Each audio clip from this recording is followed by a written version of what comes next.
Hello. We are, I'm seeing people coming in. Great to see you. I was Yay. just saying to Sherry that feel like I haven't, even though we do these, well, we haven't done these all summer, Sherry. No, we've had So a break.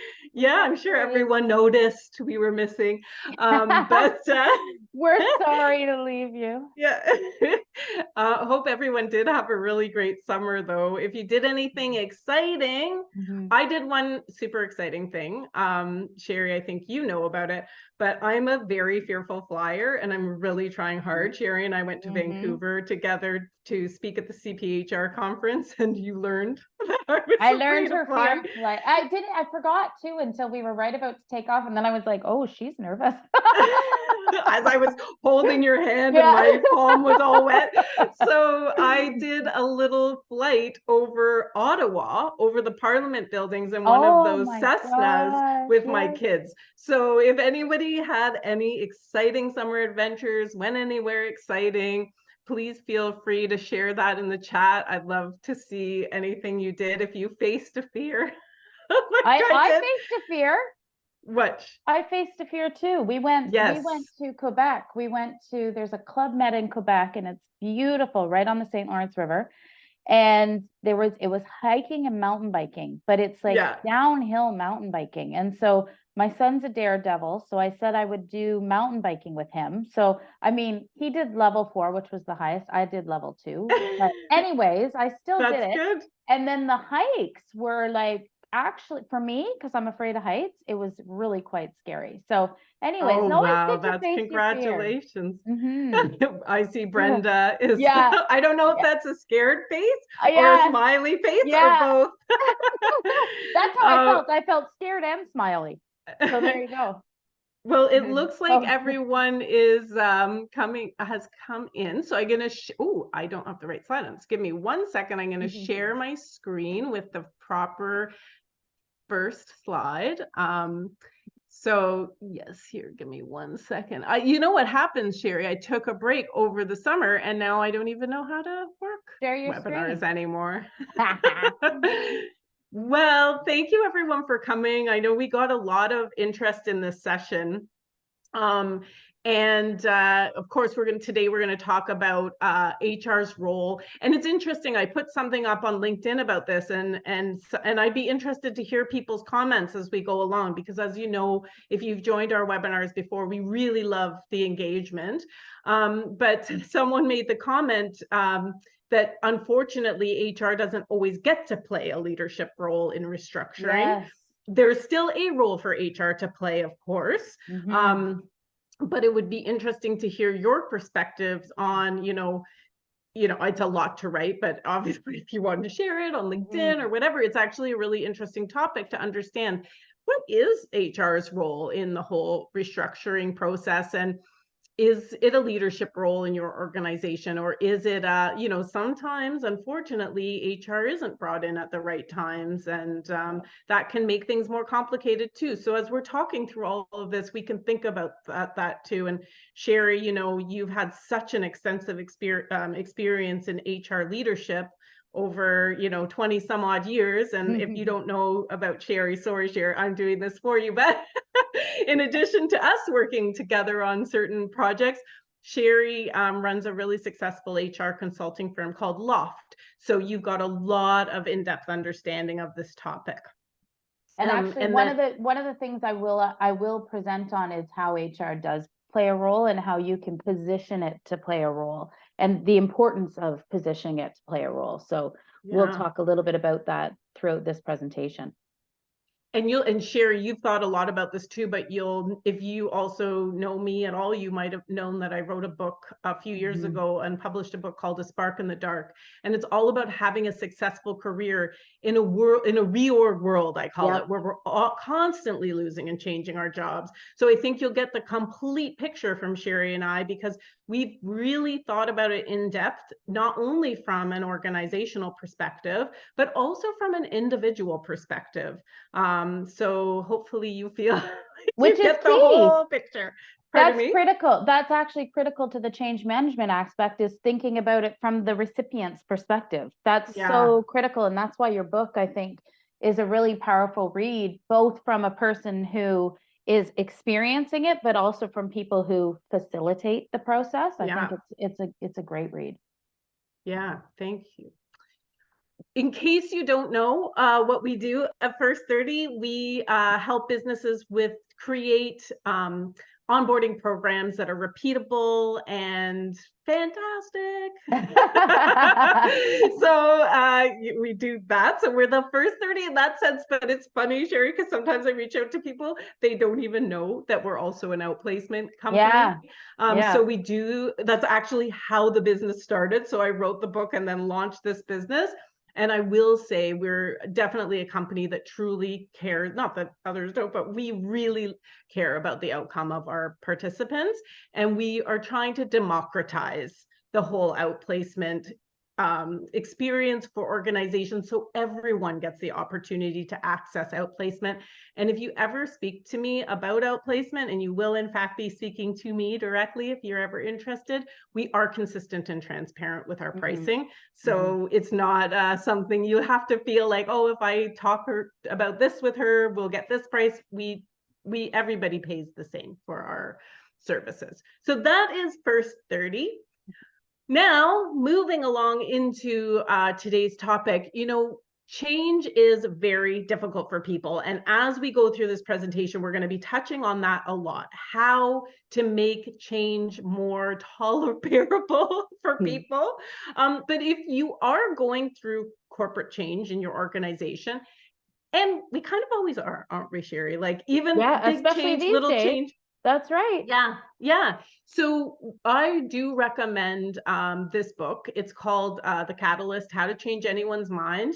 And it will really help us understand how to bring people along with change. And we'll certainly be talking about some of the things in that book today too, just because, I mean, they're universal. But there's some really clear examples of how to actually speak to people as you're going through change that will make them more comfortable. Because what we find happens in organizations, and if you've ever been through restructuring and layoffs in your organization, it's like everyone freezes. It's like a ton of deers in headlights because they're worried about their own outcome, right? And they're worried about the company, their friends. There's a lot of things to be concerned with. You know what else? To jump in, they're also worried about, is my project actually going to continue to be a priority? Is this? And so a lot of work actually halts. So whether it's because I'm directly impacted by a restructure or layoff, or because I anticipate that my work might be affected by it, it's quite disruptive to an organization. I once worked in an organization that like a month or two before they ran a layoff. I was in the research field. So before this, I was in, employee and consumer research, and they sent out a notification to the entire organization that there was no more research projects to be concluded. So everything had to, and I was like, okay, I guess I better start looking for a job. Yeah. Oh my gosh. Yeah. So why do people, one of the reasons where we find change so difficult is one that I touched on, that when we hear, and I know we're going to talk about more changes than specifically restructuring, that we are going to focus on that as well today too. But once we hear about changes, and you're going to talk about changes big and small, Sherry, but even if it's like, we have to change, we're going to change our office location, right? That's your power over your own outcome being removed from you. And that's a big driver of well-being. So of course we don't have all the power over our own outcome. It's the perception of power, the perception of the power to make choices about our own outcome really do make us feel terrible. And I'm sure it's something we can all relate to. So as we're thinking about how do we handle the people side of change, we want to be understanding, like, this is something, and this is a real human reaction, and this might be why. And it helps us to understand what to do differently or how to speak to people differently to make them feel empowered somehow. Yes. Yeah, I think that is such an important piece to consider, is that element of control and that element of choice, and how can you position change so that people have potentially some perceived choice, if that is at all possible. But yeah, it's disruptive, right? It's disruptive. Mhm. So I love that. Okay, on All to right, you, so Sherry. on to me. So I think the most important piece that I feel for HR, a key consideration for leading through change is the consideration that every single change has a people implication. And I'm not sure that always people leaders consider the people implication of change. And so if you think about it, even minor changes, changing of seating plans or changing of process or policy or changing of how we store files in our shared drives, every single change has a people implication. And I think this is the most powerful way that HR can support organization change is by really reflecting on the fact that it doesn't matter what the change is, big or small, there's a people implication. And so that's where, we can really position ourselves to be at the leading edge of that change. And I also think that that's where our responsibility as HR people comes in to remind the leaders of the organization of what those people implications are. And then we're better supporting our organization and we're better supporting the people within it. Sherry, So do you yeah. think it helps when organizations speak in, so HR, if you're going to leadership and you're like, people are feeling feelings, right? That's, Yeah. Yeah. that, but if we can somehow tie it to people are feeling this way, it's going to affect productivity and it is going to hurt the bottom line of our business, Yeah. and have ways to demonstrate that. And I'm sure that's something you've spoken to your, clients about as well. It's the impacts. What you're talking Yeah. about is the impacts. So, Yeah. so as HR, we are very concerned about the feelings. And many Mm-hmm. leaders are very concerned about the feelings of our people as well. It's not to be underestimated or undermined in any way, shape, or form. But ultimately, the way that you convince is through the impact. So, what is the impact on the person? What is the impact on the client? What is the impact on productivity? What is the impact on financial? What are the impacts of these changes, and how do those people reactions to the change affect the impact? That's actually what you're talking about. That becomes sort of the quote unquote business case for the people Right. considerations. Yeah. Yeah. Yeah. So the next slide here, I love this. The I same do water too. that softens the potato boils the egg. And really, I just think this is a great saying because it's a big, big reminder that every single person responds to change differently. So it could be a seemingly difficult change, and maybe it's a disruptive change that's going on within your organization. We're excited about it. Oh my gosh, I can't wait. Oh, I love it. We're going to do this differently. Whereas some people are going to be like, oh, I really do not want to do this. I hate this, And so it's just critical to understand what are both sides of the response to the change and what's everything in between, and really taking some time to think through what are people's reactions potentially going to be. Even positive changes, people don't always react to positively. I've had clients who give out bonuses at the end of the year and they don't get a response that they're expecting from a bonus, right? And I mean, that's not a change, but I guess it's a financial change for them. But just it's shocking sometimes how people don't react the way that you think they're going to react. So the big piece to consider here is, particularly if you're going through a big change, considering what those reactions might be and understanding that not everybody's going to react the same way. Yeah. Sorry to interrupt you, Sherry. I just noticed we do already have a question in the Q&A, which you're welcome to add to. We are going, it's from an anonymous attendee, and you can always put your questions in anonymously. We are going to answer that question about working notice and or pay in lieu of. So we are going to cover that as we go along the presentation. So don't think I'm ignoring your question. So thank you for asking it. If it doesn't get appropriately answered as we go through, please let me know any aspects that weren't answered, but we will keep an eye on the Q&A. I have a little trouble with all the things I coming know the up at one buttons. time and saying Yeah, focus. yeah, So if you feel exactly. like we're definitely pause. Yeah. And Well, I get a little red notification that there's something there. So we'll okay. definitely keep We'll checking. check So it out. yeah. Okay, so here's a question that we are actually asking of you. And we want to know, what are some of the business decisions or changes that you might be experiencing or have experienced that might affect your team?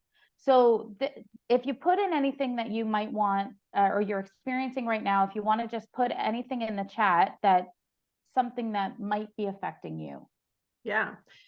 Because as we go through it, maybe we can think about that as well and give Use specifics it as around part of that the topic. examples. Yeah. But if you don't want to share it, that's also fine. We have We have examples. yeah, we have examples.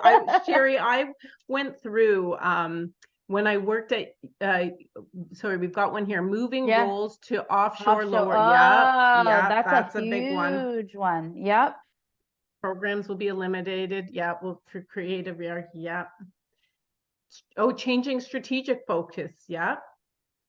Oh, good. We're getting lots of Growth in the things org here. chart, new position. And it's funny, I'm glad, Erica, you brought that up, because new positions, you always think, oh, you were hiring someone new on the team. Like you said, Sherry, with the bonus, people should be excited. Oh yeah, we get a Well, new you team think member. people would be. You would think people would be, but yeah, but there's always a flip side. and sometimes you have a great team dynamic and you're like, oh my goodness, how is this going to change things? Returning senior leaders, retiring. Sorry, I was like, oh, returning. My father retired multiple times and kept going back to work. So oh, that's funny. maybe I had that in my mind. But yes, retiring senior, that is a really, really big one. Yeah. One of the biggest that's upcoming mass layoff. Yeah, that's very, very hard to keep people focused through that. Yeah. Combining teams in an atypical way. I'm not sure. I wonder, and you can just give a thumbs up or a thumbs down if I'm interpreting this correctly. Is this where it's not sort of traditional structure? So, like, for example, when I worked at an organization, I was responsible for HR and marketing, which is not typical. Is that what you're talking about, Tiara? That it's exactly. Okay, perfect. Yeah. So and that I think it's an actual very innovative approach to how we do business, is because you're getting a lot of different perspectives on how you run certain aspects of your organization, but at the same time, we've lost that sort of traditional common thinking patterns, so it's a benefit, but it might be seen as a disadvantage to some individuals because it's not as easy for them to work in those types of environments. Business acquisitions, that's a big one too. Okay, awesome. So we'll try and incorporate some of these into some of our examples as we go through. So this is I love this chart. I think it's really powerful. And again, talking about how HR can influence sort of leaders' response to change, this is a really great visual to do that. Essentially what this is it's, so on the one side, you've got optimism and pessimism, right? And the length of time. And it's essentially showing that over time, people who might start optimistic about a change become pessimistic, and then they become optimistic again. And it's all about communication. So how you lead them through this chart is all about communication. So some people don't actually start with uninformed optimism. Some people actually just start at pessimistic. But I'm a person that would start at uninformed optimism. So it's like, oh, this is going to be amazing. And I think of all the reasons why it's going to be amazing. And then all of a sudden we're going through and I'm like, well, wait a second, you didn't think about this, or this isn't happening, and this is where I'm starting to get more information. So now I'm starting to become an informed pessimist, right? So I've now got enough information that I'm kind of making my own conclusions, like, wait a second, this isn't as good as I thought it was going to be. Then you move into this kind of giving up stage, right? It's like, oh, it's not going to work. You know, people think that, oh, it's not going to work. And then it's like, okay, as we continue through, you move up to this hopeful realism, right? Okay, actually, they've started addressing some of my concerns. I'm actually seeing some of the benefits of this change. I'm understanding that it's not so bad, right? And then all of a sudden, I move up to this informed optimism. And it's really important that we help people get there. And it's through communication, linking it to the why, understanding the impacts, all of those amazing things that make a big difference. One really key thing to remember here is that spectrum of time happens differently for different people. And so what usually happens is the senior leaders of an organization, their time period is here. They're starting way before anybody else starts, right? They're talking about the change, they're thinking about the change, they're processing the change, they're addressing some of their concerns. So they're going through this loop. And by the time they're at informed optimism is when they start communicating the change to everybody else. So they've already gone through this whole process. And now what typically happens is they turn around and they say to everybody behind, okay, here's the change. And they're expecting people to jump over this gully, right? Whatever that's called. Yeah. And so they're turning around, and the most important piece of the change management process is allowing people and leading them and speeding up that process. But that process is going to happen. And And so, yeah, go this ahead, Amy. is so great. I absolutely love this, Sherry. And I'm wondering too, I have two questions. And if anyone else has questions about this, please feel free to put them in the chat. And is there people who just stall? Like, I'm thinking of going through these types of changes and working in organizations and seeing people at the giving up, and they don't, it's like they almost never, speaking of a timeline, it's like they've given up, they do give up They're not in gonna general in the get out of organization. that. They're Yeah, not going to get out of yeah. that. And I guess that's where I feel like, and we're going to walk through some of the questions that you can ask Sure. yourself in the organization, but that's where it's considering all the responses and all the reactions becomes so key and so critical. Because and honestly, I think at some point as HR people, we do understand as well, maybe that person isn't the right person for your organization anymore. Like if they are giving up on the change, or they cannot understand how the change benefits the organization or benefits them or benefits whatever the case might be, and it is a really, important change for the organization and it's a positive change for the organization, sometimes we have to just say maybe that's not the right person here anymore. It's interesting. Someone has just added to the comments as we were going along about there being an acquisition from a family owned to an investor owned business. And I've seen that happen before as well. And I can imagine that's one of those, these is a necessary change. It has to happen. It is happening. But some people don't want to work for a larger company. They want to work for that kind of family owned. And maybe that's the type of situation where you feel like, okay, well, maybe this isn't the right place for you anymore. And they have to think about that. But I think for HR too, and you've done a really good job of kind of painting the picture with if you're a leader and you've gone through all of this, you'll almost be impatient at the end of it, thinking, okay, why can't everybody just move along? And that's where it's so important for the HR leaders to come in and say, hey, have you thought about the fact, like, when did you learn about this change, right? And ask all those probing questions to help them understand that, and they have more power as a more senior person in the organization. They're more in control. Exactly. Yeah. No, I mean, I have experience. I mean, if I look back, I've done it myself. I have experienced it. I've observed it where where like this is very true in the sense that this really does happen, and it's that jump over. And so this visual, I like to keep this visual top of mind whenever any significant change is occurring or when I'm helping clients through significant change, because take all the words out of it the graphic itself, like if you picture that to be like a giant ditch and you picturing people to turn around and say, okay, now come on across. Well, it's not that easy, right?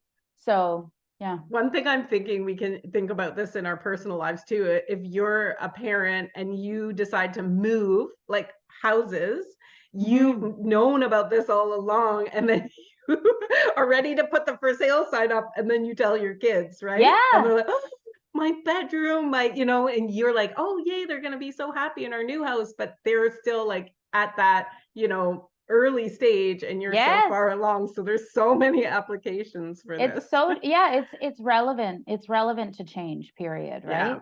Yeah. No, that's great. Okay, so the next, we can move on from this one. Sure, I'm trying. Oh. I'm stuck. So I'm having trouble moving on. Oh, I know, exactly. I've told you to jump and you weren't ready to jump. So Jasmine asked a question here. When is the right time to start communicating change in order to build optimism, maintain security and stability, and to avoid anxiety? So you're not going to like the answer to this. The answer is it depends. And the reason being is because it really does depend on what the change is.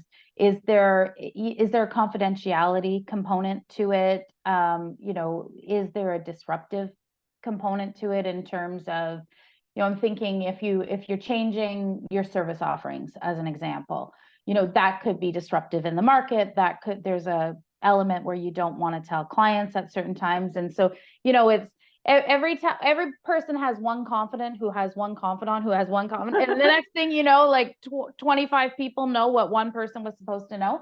But to your question, I would say earlier than most people do. So whenever you think it's the right time, back it up a bit, because and really think about, okay, what's the worst thing that's going to happen if I disclose this, and what's the best thing that's going to happen? Because you do have to start socializing the concepts, or maybe you picked, like, so let's say the business line offering is an example. So maybe you're not saying we're changing our business lines, but you start sort of talking about, okay, what's the benefit of this part of the business, this business service? What's the benefit of this business service? So you're starting to actually have people within the organization potentially draw the same conclusions that you drew in order to make that decision. So it's very, you know, it's very strategic in how you come up with the communication plan. My sense is most people start too late. They start once everything is baked.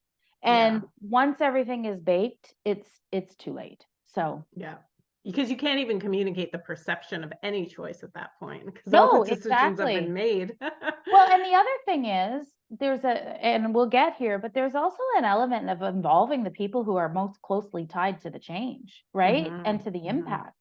And so if you start only communicating and you've got everything baked, you're actually not seeing the full picture. Senior leaders do not see the full picture. People who work, you know, day in, day out with the, whatever it is, with the customer, with the process, with whatever it is, they're the people that see everything. Right. So, okay. So the next slide, we'll talk a little, these are just some questions that if you can ask yourself these questions and answer these questions, it's going to provide for a more wholesome communication plan. And this first one is, you know, can you paint the big and the little picture? And so what I mean by that is the big picture, we often can paint the big picture, right? And when we asked about what's the change and what's, you know, what are some of the things that you're going through, you painted the big picture very quickly, right? We're moving roles, we're offshoring, you know, we're, some programs are being eliminated, we're adding a new position, like that's the big picture. But what are the little pictures? And the little pictures are, what are the little pictures that affect various people within the organization, or the smaller elements? So if you think about the offshoring as an example, I'm coming up with these off the top of my head here. So if you think about the offshoring as an example, so the big picture is we're offshoring. The little picture is, okay, how does this impact the people whose positions were done locally but now aren't? How does this impact the people who communicated with those individuals and perhaps they sat side by side and now they're calling into potentially different time zones? Or individuals that speak a different language, or there's lots of little elements. So the big picture is one thing. The little picture is more about it's going to help you dive deeper into the impacts on the individuals. And it's going to help you answer questions that matter to them, right? The big picture matters to the business. The little picture matters to the people. And I'm one of the biggest things that I think makes people feel a little unstable is, who am I going to be reporting to? Yeah. And often we don't think about the fact that, we think of the big picture, we're going to change around these things and so, but then you have somebody who's like, I've built a relationship with my leader over the last 5 years. Yes. And what if that changes, right? And yes. It could be a really positive change. Yes. But I'm comfortable with what is happening now. Yep, absolutely. The next question that I think is very important to ask yourself and to ask leaders throughout the change process is, have they ensured that there's clarity and understanding? And so what I mean by this is, oftentimes when we're communicating change, and especially if it's a bit difficult, the change, or if you anticipate there to be maybe a particularly negative reaction to the change, the communication is typically one way, right? It's top down, it's outwardly directed. And the suggestion here is to really be thoughtful in how the change is communicated, and to ask, do you understand? And maybe this is, so let's say it's a big change and you have a communication cascade that talks like, who knows what, when, how are you going to communicate it, etc. Part of that is equipping the people who are the direct managers, who are the supervisors, who are sort of the direct reports to the teams, with maybe Q&A guides, or helping them understand that they should be setting up one-on-ones with their teams, or department meetings, or whatever it is, to take that big message and again, trickle it down to the individual, and allow for them to say, yes, I understand, or no, I don't understand. Can you help me understand X, Y, Z? It's really, really key, because otherwise we're assuming understanding, and that might not necessarily be the case. I always say, if people don't know the story, they're going to fill in the blanks, right? So we don't want people filling in the blanks with a narrative that may or may not be true. So it's really allowing that opportunity for them to ask, and if they are telling themselves the wrong story, then be able to share what the right story is. So as you're talking through this, Sherry, one of the things I think about, having been a leader through changes in organizations, and for instance, when I was at Wrigley, we unfortunately shut down the plant there. And it turned out to be a really good news story. I think that company did an exceptional job of running the change that happened. And most of the people in the organization got really great jobs, because it's a company known for having great people working in the factory. So I want to say that it ended up being a really positive story overall, but really hard to get through. My point is, when people ask you pointed questions as a leader, it can be, and specifically in HR, it can be really tough. Inviting questions, it can be hard, because sometimes you're not sure how to answer them. So maybe there's something in this too, that is, how do we coach, and how do we supply resources to people leaders and our HR team to field certain types of questions, and how do we help enable them to answer these questions? Otherwise, you're like, I'm going to be afraid, I'm going to hide in my office, or, not coming. Because I don't want to be asked these difficult questions that I don't have the answers to. Well, and that's where the preparation comes in too, right? So anticipating the positive reactions and the negative reactions and everything in between. And what's the hardest question we might be asked? And what are we prepared to answer? Right. And maybe the answer is, we're prepared. Well, we will be prepared to answer that in November, but we're not prepared to answer that now. so our response now is X. And, but oftentimes we do rush through change. And we do underestimate the impact of change on people.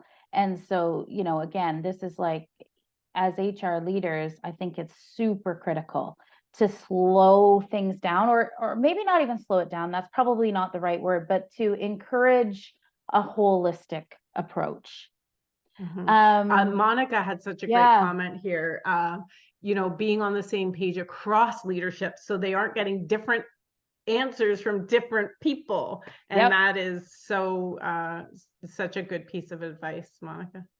That just sparked some, it didn't have anything to do with this slide, but it just sparked something. One of the hardest changes that I've ever lived through as a leader was having a pay reduction. And so this was back in 2009 when it was recession period, and it was either we lay people off or we reduce people's pay. And not everybody on the leadership team agreed with the ultimate outcome and the ultimate decision. But at the end of the day, we all had to put our hands in the middle of the table and say, we're in it. We're in it together. This was our decision, and it's a collective decision. Nobody can leave this room and say, well, I didn't agree with that decision. We have to be in it together. So that is, I think that's super critical. And if it is, actually saying all in, put up our hands, like we are in this together, I think it's symbolic and it's important. For sure. I think this is something that we've talked about, like, or people have talked about for a very long time. It's the WIFM, what's in it for me. But again, it's about taking that time to thoughtfully consider what really is in it for them. And, I think if you say what's in it for them and there really isn't anything in it for them, I would also maybe question, wait a second, is this actually the right decision for the organization? And if it still is, because it's what's in it for the business and what's in it for the employee, then your messaging is going to have to be customized for that. And it's important to be honest. So this is just, again, another area to dig into and really think about, because ultimately that's really what people care about, what's in it for me. So this one is, I think, interesting because it's not always something that's at the forefront of every leader's mind. I think, some leaders are incredible at this and some leaders aren't. But have you considered their emotions? And so there really are a lot of emotions involved in change. I'll tell you, when I was in a leadership position and there was a change that I honestly thought was very minor, and it was when people had to relocate their desks within an office setting. So this is before return to office. This is when we all worked in office, and people had to relocate their desk. And, I really underestimated the impact that change would have on certain people. And, some of the emotions that were tied to it were people felt that they weren't important. Well, wait a second. I used to sit beside so-and-so who's a senior executive, and now you're moving me down the hall. I'm not important. Or I don't have a window anymore. I'm not important. Or, they would feel lonely, right? I'm not sitting beside my friend anymore. Now I feel lonely. Or they felt taken advantage of because I used to sit beside the printer and I have to print. This is back in the day, okay? But I have to print all these documents all day. Now you're expecting me to walk across the office. So, just there's a lot of emotions tied to change that if you're not affected by it, you don't actually consider it. And I felt like a bit of a, insensitive person when people were bringing those things forward, because I was like, hey, yeah, that is true. There are emotions tied to this. Yeah, it's just you learn so much just as you go through life too. And I don't know when this happened, Sherry, but as you progress through life and have different experiences, you do build in a lot of empathy for different people and different situations that you didn't have before. Like I've most of my life owned pets, and I didn't for a long time. I had kids, and I was, and then I now have, and Sherry, way too much about my dog. But it's just like, even the emotion attached, like he's fine, but he got very sick a few weeks ago. He's 100% recovered now, but it was scary. And I know this isn't the best example, but I was like, wow, if I, I don't know if I would have been as sensitive to my employees had they had a pet that was unwell. And now I would, that's Yeah. all I'd be asking about, right? So we If build you didn't empathy have over it. time. Yeah, No, I yeah, know. No, for sure. And, you know, when we were prepping for this, Amy, you had said, how do people know what the emotions are? Like, how right. do people understand what the emotions are? And I think Hmm. it's really just asking, how are you? Yeah, How are yeah, you feeling? Like, use the word right. feeling. How are you Hmm. feeling about this change? Hmm. And have them describe feelings as opposed to thoughts. Not everybody's going to be able to do that, but I think it's really important to have these Hmm. conversations, because sometimes our responses are driven by our feelings, not our thoughts. And so to Hmm. wrap our arms around the feelings is really important. Yeah, absolutely. This is kind of piggybacking on one of the things that we had chatted about earlier about the tough questions. And, the question to ask is, are we giving honest answers to tough questions? And I think that's, a serious question, but then it's also just a pulse check question in terms of, do we want to give honest answers to tough questions? And Yeah. are we? And people expect it. So the other thing is, you can't hide from it. You can't hide from the tough parts of change. So you might as well be as upfront as you can be, but making Hmm. sure that everybody's on the same page to those tough questions is crucial. There was such a great comment in the chat. Well, we were kind of moving along from one slide to the next, but what do you do? I'm gonna cut this down a bit, Lisa, but it's like, what do you do when a manager says, oh, if it was up to me, you wouldn't be losing your job. It was out Yeah. of my hands. My hands were tied, right? Yep. Yep. So it's like sharing that script, and it's like all that Mhm. upfront work. But I don't know if you had anything to add to that, but that is one of those It is. questions that you get asked as a people leader, right? Well, and I think that's saving face, right? That's Hmm. that's the manager saving face. Yeah. I mean, maybe they really didn't have a say in it, but at, ultimately, like, this is one of my key pieces of advice for people who are letting somebody go. Like, you've got to remember, it's not about you. It's actually about Right. them. Yeah. And so making yourself feel better in that situation really does nothing. And Right. ultimately, do you think the person cares if it wasn't your decision? The decision happened. The decision Hmm. impacts me as the person Hmm. being let go. And so, maybe just trying to help the managers or the people who are delivering the message understand that it's actually not about you, it's about the receiver. So we've got to figure out the receiver piece and not the you piece. So, We had a Sonia comment, like they had, she's encountered these issues before, and it's like you make everyone like parents. We're going to be on the same page, it's yeah, behind closed doors, and then you yeah, have to go. And that's exactly what you talked about, Sherry, with your hands organization. in. Some Yeah. people agreed, some people didn't, but we're gonna be in this together. And Yeah. that's being a leader, right? Hmm. So, and then just this final piece here, or actually there's two more. Are you involving them in the change? So yes, ultimately, oh, Siri went off. Siri said yes, that Yes. she's involving them in the change. But ultimately, everybody isn't going to be a decision maker, but everybody can be involved. And that Hmm. comes back to that conversation that we were having earlier, which is, when do we start the change? Well, if we can start the change in a place where you can involve people in certain decisions or certain aspects of the change. So maybe the decision is, let me go back to my sheet that people were, maybe there's the decision that we're going to add a new role. Okay. So everybody's not involved in, are we going to add a new role? Leadership is deciding we're going to add a new role, but perhaps people who are impacted can be involved in, what's the extent to which Hmm. this role will impact my job? What are the functions that I'm going to keep? What are the things that we're going to give away? How am I going to help onboard the person? How am I going to help support the person? What are, there's different elements, because when people feel involved, they feel important, right? Yeah. And that's critical. Yeah. So, and then the next one, because I'm taking up a ton of time here, I'm It's realizing, okay.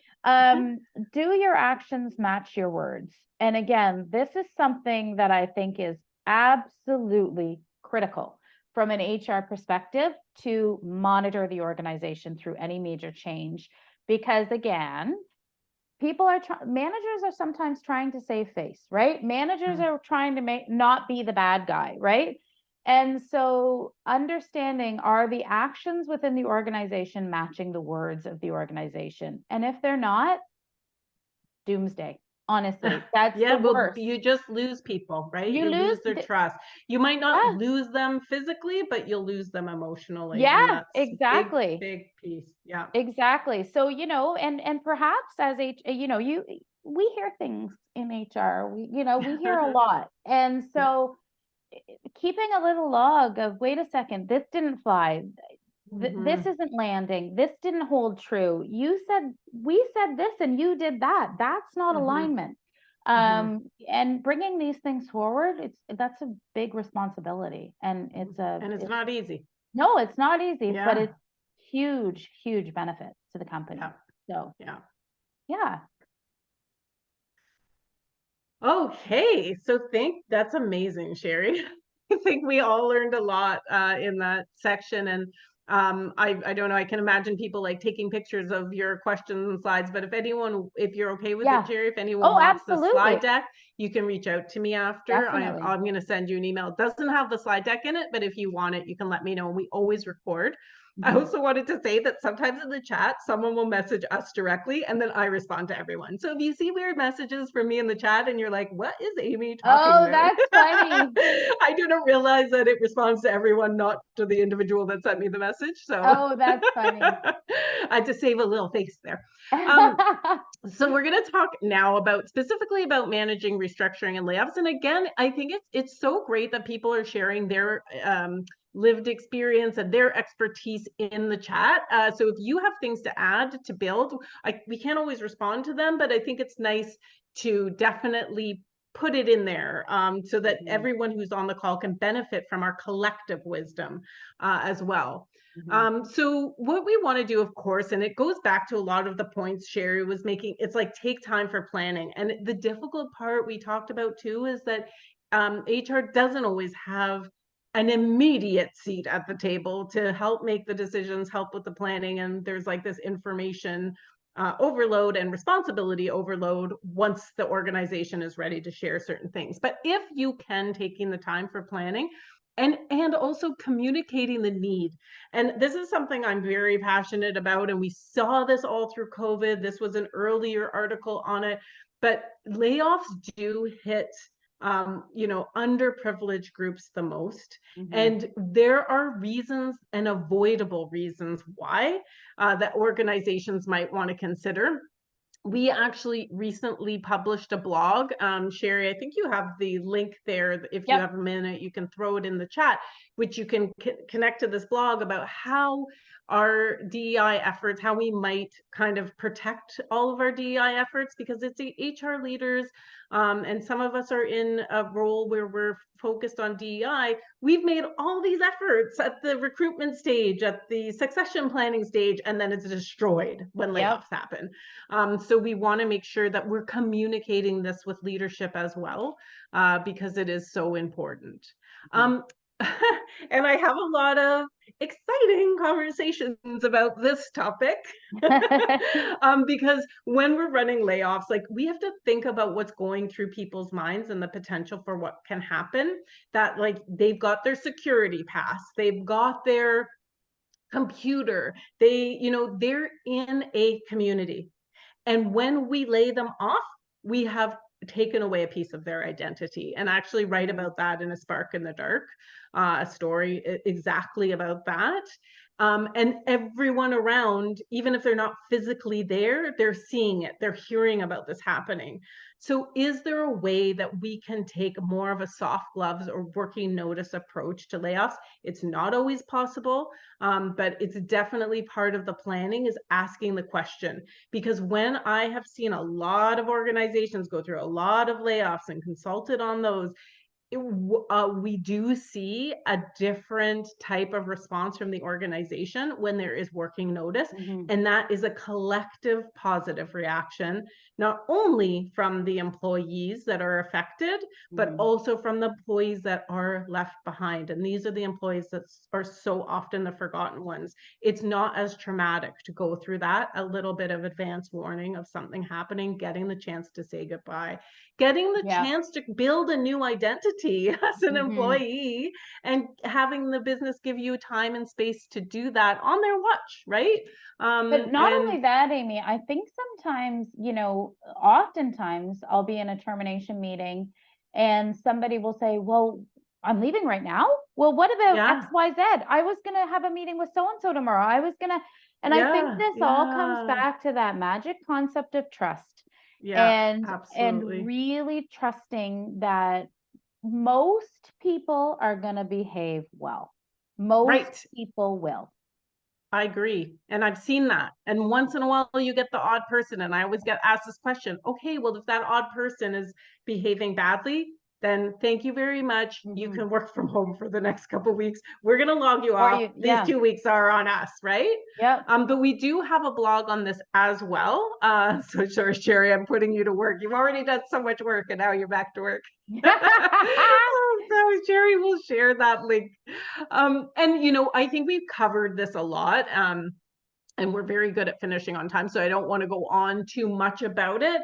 But be as open as possible. I think that's the best thing we can Yes. agree on, because it's not always possible to be completely candid. HR holds a lot of information they can't share with the organization, and rightly so. But if we can communicate before, and I always say, like, how long after a layoff do we still have to be worrying about it? Sherry and I work with organizations running what we call retention interventions, where we go in and we run research and we do like focus groups with the organizations. And you would be shocked at how long people hold on Yep. to the trauma of a Yep. layoff, Yep. especially when it's been an amputation layoff. Yep. So don't think that and like we were talking about, Sherry, I loved when you went through that kind of graph of change. The leadership has moved on. HR probably has even moved on, because you Yep. had a little bit more information about it than everybody else early on, or a lot. Your employees may not have, like, No. they may not never recover, but checking in on them is really important, just to help reframe, help reset the organization. Memories are very, very long when it Oh comes to yeah. like, and when we did that salary decrease, it Yeah. was 7 years after, and people Yeah. still referenced it. And it was like, Yeah. okay, we got to let this go. But sometimes there's actually some ceremony and ritual that an Yeah. organization can do to actually close the Close that off conversation on certain for things, sure. And So, Candace talked about, like, what if people who remain toxic, and I think we address that. It's like, mhm. good, maybe it is a goodbye now for that Yep, one person. So preparing people leaders to come to run layoffs. Like, a lot of people, like, we talk about onboarding and hiring, Sherry. People don't do it every day, or they might not have done it for years. There's a mhm. lot of people leaders that have never run layoffs. So we Yes. want them to come prepared to the conversation, and we want them to come prepared, expecting, and that's, I think, a lot of HR's job is to help them understand what they might expect in terms of reaction and how to deal with that.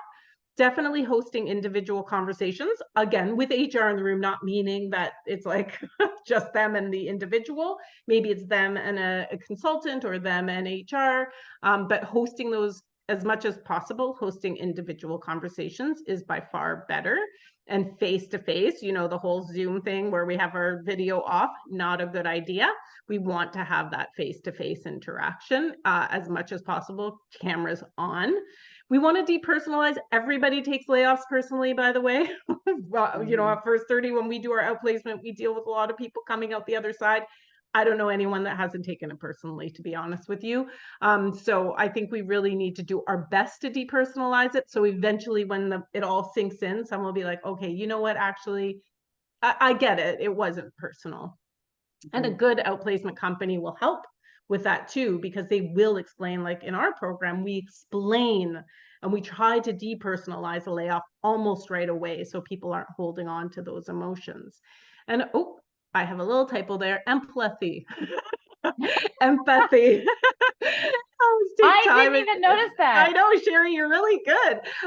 So take time and show empathy. You know, we know that family physicians who are least often sued by their patients are the ones who spend 5 extra minutes saying, wait a sec, do you have any other questions? How are the kids? Da, da, da. Of course, you're not going to be doing that, but you take that time. Don't book back to back to back to back. It's like, you know, getting people out like a line, right? You want to make sure that you're taking that time. And then come prepared. Actually, Sherry's gonna share a link. We've got a guide to running effective and compassionate layoffs, and not just coming prepared for the emotional reaction, but what are some of the common questions that people are going to ask during layoffs, and how can you prepare to have answers to those questions? So we have the 30 most common questions, or ones that people leaders should prepare for. So like I said, that's the guide. Sherry will share the link with you so you can actually get a copy of it. And it covers a lot of what I'm talking about today. So that should also be a great resource to help you through if your organization is going through layoffs. We want to provide support, and I'm not just going to talk about outplacement, but when we work with our clients, we'll often ask them if they do have an EAP, in case, because we are not there to provide that. I mean, we're there to be like a coach, but we're not there to be that a psychologist, right? So if people need it, if you have an EAP, it's a good thing to share with your employee as part of their severance package, so that they know, and let them know how long they have access to it, and maybe give them some real life examples of how people have used an EAP in the situation that they're in, because EAPs, right, Cherry, they can be a mystery. But they're amazing. They are amazing. Make sure they have a ride home, or offer them. I know it sounds like really weird, but like offering them that taxi chat, I think it's a really good idea, because if they have an accident or they're distracted on the way home, that can be really scary. You can do wellness checks on them and have a team member call them, or someone can give them a call just to make sure they got home okay. I'm seeing these happen less and less now because we're so used to like a hybrid work environment or work from home. Providing them with a reference letter, again, it's a way of depersonalizing, and I know we're running out of time. And of course, outplacement. Like I do think it's really nice to help get them back to work if you can. Of course, my slides are not going. So when to offer outplacement, I'm not going to go through all of this. It's like, I would say, like, what do you want your Glassdoor reviews to look like? When do you want them getting a job and not emailing HR or the legal team? So my advice, because our program, we get them back quick. Sorry, go ahead. There's a big financial benefit to outplacement too, which is, you know, if you offer a package and an employee has a responsibility to mitigate that risk and mitigate, you know, their time off. So helping them find another job saves you money. So yeah, absolutely. So ASAP. And you know what, Sherry, if you don't mind, the last thing I would recommend sharing is we're running a little demo next week of our outplacement program, which you can join. And that way, like, I know people don't like to have sales calls. We're not particularly salesy when we talk to people. Maybe we're not enough, but you can join that, and it's a good way. You can anonymously ask questions. You can do whatever you want. So you can join that little demo if you want. You can always talk to me. We're going to send out all the resources after this. But make sure that we remember the people who are left behind. And I know I'm kind of running out of time to talk about this, but it is so hard. That was my fault. It was so interesting though. So we want to really think about that, and we want to help them through that, you know, that trauma really in some cases, and get them through that, and so that they can move forward. So again, I think we're out of time, but I think we've talked a lot about this in terms of strategies to keep them engaged and productive, sharing the why, share the strategy, right? Like, why did this happen, and how is the business going to succeed as a result? So give them the why, and that strategy is part of the why. Give them permission to reach out to employees who have left. That's Yes. another big thing that will make them feel better. Get them excited about the future. And that will be another good thing. But the biggest thing I want you to remember from this, and it's something organizations sometimes forget, it ain't over till it's over. Don't say, oh, that's it, we're done, the mass layoff is over, because there's something called an echo layoff, and that can quickly happen. After, because things haven't, the dust settles and people are in the wrong positions, you might have kept a role on you no longer need, and you have to do it again. And if you told everyone it's over and it Trust. ain't, you're in trouble. So as I said, if you are interested in our program, I hope that this can confirm how much care we take with our thought about this process, with how we take care of the program we've designed. Feel free to join this, and definitely reach out to me. Like I said, we're not salesy enough, I don't think, actually, sometimes. You won't have to worry about hearing from me all the time or anything like that.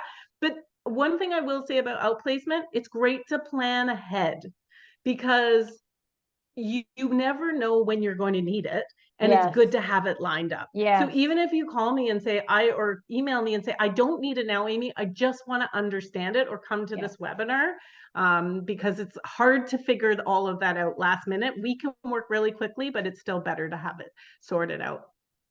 And it is good if you're exiting one person, if you're exiting 100 people. The great thing about this program is we can easily scale it, but we can also work with just a few people. And if you wonder how we scale it and still keep the quality, I'm happy to talk you through all those details.